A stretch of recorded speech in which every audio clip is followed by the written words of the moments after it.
এখানে এই দুই সিনেপ্লেক্সে আমি ছবি চালাবো না। আমি অসুস্থ ছিলাম, এটা আমি এখনো অসুস্থ না, আমি 1 সপ্তাহ যাবত। হ্যাঁ, তারপরে তারা কেন 3 দিন আমার ছবি চালাইল, এটা হলো আমার প্রথম প্রশ্ন। 2 নাম্বার, যেখানে শুক্রবার দিনে আমি আবার বিকালবেলা আমি সমস্ত ইউটিউব এবং টেলিভিশনদের কাছে, চ্যানেলদের কাছে আমি তার প্রতিবাদ করছি। হ্যাঁ, আমার প্রতিবাদ দেখার পরে তারা 3 দিন পরে ছবি নামায় দিচ্ছে। আপনাকে তো আমি প্রথমেই, আমি যখন আমার ম্যানেজারকে বলছি বা আমার ম্যানেজার আপনার সাথে বলছে কিনা আমিও যাই না, কিন্তু আমি তো আমার জায়গা থেকে মিস্টার নাও ছিলাম। শুক্রবার দিন বিকালবেলা যখন আমি সমস্ত ইউটিউবে এবং চ্যানেলে যখন বলে দিচ্ছি যে আমি চ্যানেল আয়ের মতো এরিয়াতে আমি বলেছি, চ্যানেল আয়েতে আমি বলে দিচ্ছি যেখানে আমার প্রতিবাদ করছি আমার ছবি আমরা চালাবো না। তারপরে আমার ছবি আপনারা কেন 3 দিন চালা যাচ্ছে? আর আমার সাথে আপনারা ঈদের আগে আমার সাথে কথা দিলেন একটা, তারপরে বললেন আরেকটা। এইটার কারণটা কি? এই যে ষড়যন্ত্র আমাকে নিয়ে যে আপনারা করলেন, একটা সুন্দর একটা ছবিকে আপনারা কিল করে দিলেন, এটা আমার একটা দুঃখজনক ব্যাপার। আর এইটার জন্যই আমি আমাদের সমস্ত সিনিয়রদেরকে নিয়ে আমি আজকে ডাকছি, সমস্ত সিনিয়ররা এখানে ছিলেন। ইনশাল্লাহ এটা থামাথামি আর নাই, এইটা শেষ কোথায়, এটা শেষ আমি দেখেছিলাম। এবং আমি কোনোদিনই কখনো অন্যায় পছন্দ করি না, অন্যায় করতে আমার আমি ভালো লাগে না। আমি নীতি নিয়ে সারা জীবন আমি লড়তে রাজি আছি। এর জন্য যদি আমার মৃত্যু হয় তাতে আমার কোনো দুঃখ নেই।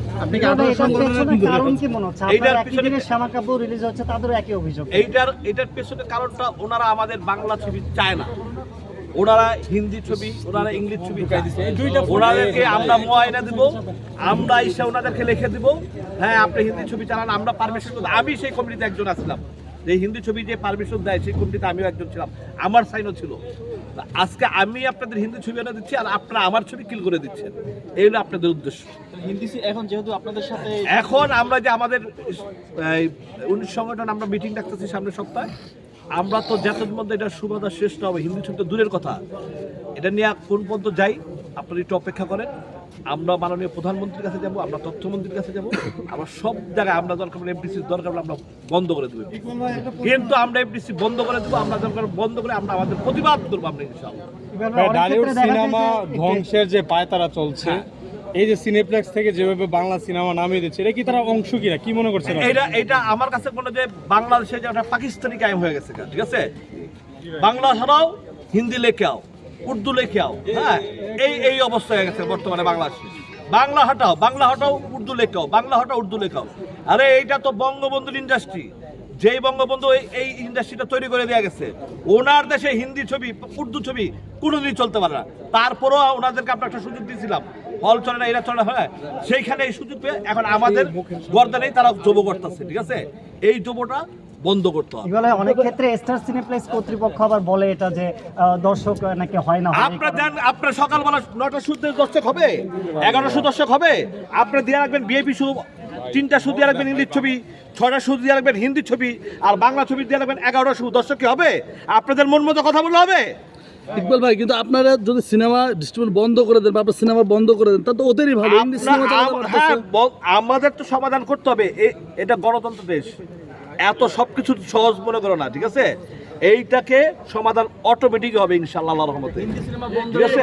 18 সংগঠনের সকলের কাছে 18 সংগঠনে যে আমরা মিটিং ডাকছি, এই যে আমরা 18 সংগঠনের ডাকছি, 18 সংগঠনের মিটিংতে এরপরে যত ডিসিশন হবে সবকিছু হবে 18 সংগঠনের মাধ্যম দিয়ে। কিন্তু ভাই হিন্দির চাইতে তারা ইংলিশ সিনেমা বেশি চালাচ্ছে।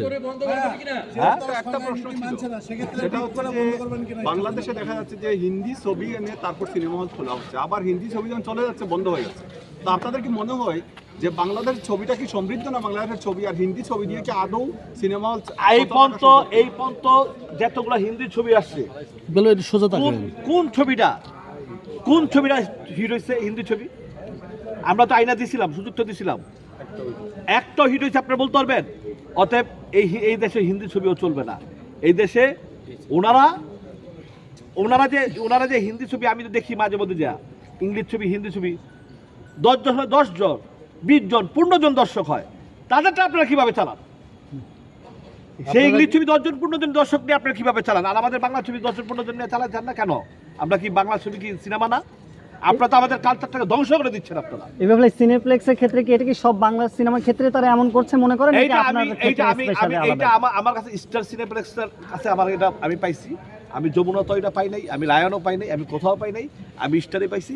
কারণ স্টারে ওনারা ম্যাক্সিমাম স্টারগুলো ভাড়া নিয়ে নেয়, ভাড়া নিয়ে তাদের ক্যাপচারে তারা রেখে দেয়, তারা তাদের মন মতো কাজগুলো করতেছে এবং আমাদেরকে দেয় কয় টাকা। আজকে আপনাদের একটা হিসাব দেই, আজকে আপনারা একটা মনে রাখেন, একটা সিনেপ্লেক্সে যদি 1 মাস হাউসফুল থাকে কোনো ছবি, আজও পর্যন্ত কোনো ছবি 1 মাস হাউসফুল হয়েছে কিনা আমি জানি না, যদি কোনো একটা হাউসফুল একটা প্রডিউসার কত পায় জানেন? মাত্র 3 থেকে 4 লাখ টাকা। 1 মাস হাউসফুল থাকতে হবে, তাহলে ওনারা বিক্রি করে জানেন কত? 60 থেকে 70 লক্ষ টাকা ওনারা বিক্রি করে। এগুলো টিকেটের শেয়ার মানিটা একটু বলা যায় কিনা? আর তো তারা দেয় আমাদের সর্বোচ্চ দিল 50 টাকা বা 550 টাকা, 400 টাকা টিকিটের বিক্রি দেয় 55 টাকা। তাহলে আপনি 1 মাসে যদি একটা ছবি হাউসফুল যায়, আপনার 10টা সিনেমা হলে যদি হাউস যায়, তাহলে আপনার 4 দশে কত আসে? একটা প্রডিউসার এই যে 3, 4, 5 মিনিটের ছবি বানায়, আমরা কিছু বলি না, কে কয় টাকা পায় আমরা সবই জানি। এই যে বৈষম্য ঠিক আছে? প্রোডিউসারের সাথে হল এইটা আমরা সবই জানি, হিসাব, ঠিক আছে? আমরা বলতে পারি এই আমার ছবি সুপার হিট, আমার ছবি কার ছবি কয় টাকা পায়, আপনি হিসাব করে আসেন, মিলে আসেন, যে এই সিনেপ্লেক্সের একটা অঙ্ক করেন, ঠিক আছে? অথবা এই টাকাটা তো সিনেপ্লেক্স শিখায় ফেলায়, ইকবাল ভাই এই টাকাটা সিনেপ্লেক্স শিখায় ফেলায়। রিট করে বন্ধ করবেন কিনা? হ্যাঁ? এইটার জন্য আমাদেরকে ওই যে ইন্ডিয়ান সিস্টেম করতে হবে 50%, তাহলে দেখবেন প্রডিউসার চেহারা দেখবে। যখন সিনেমা দেওয়া হয় স্টার সিনেপ্লেক্সে, তখন কি আপনাদের এগ্রিমেন্ট থাকে না? আর এটা তো আগে থেকে এগ্রিমেন্ট হয়ে আছে, এখন আমরা নতুন করে দেখি, আমরা আমাদের এখন সমস্ত সব চেঞ্জ করার জন্য আমরা একটা মিটিং ডাকছি, আগামী দিন ইনশাআল্লাহ আমরা আমাদের মিটিংয়ের মধ্যে সব কিছু জানাবো। এগুলো আপনারা অফিশিয়ালি কোনো দাবি করবেন কিনা যেগুলো পূরণ না হওয়া পর্যন্ত আন্দোলন চলতে থাকবে? আমরা এখন টোটালি এটা 18 সংগঠনের উপরে ছেড়ে দিচ্ছি, 18 সংগঠন এটা বুঝবে ইনশাআল্লাহ। সর্বশেষ যদি প্রশ্ন একটা উত্তর দিয়ে দিন।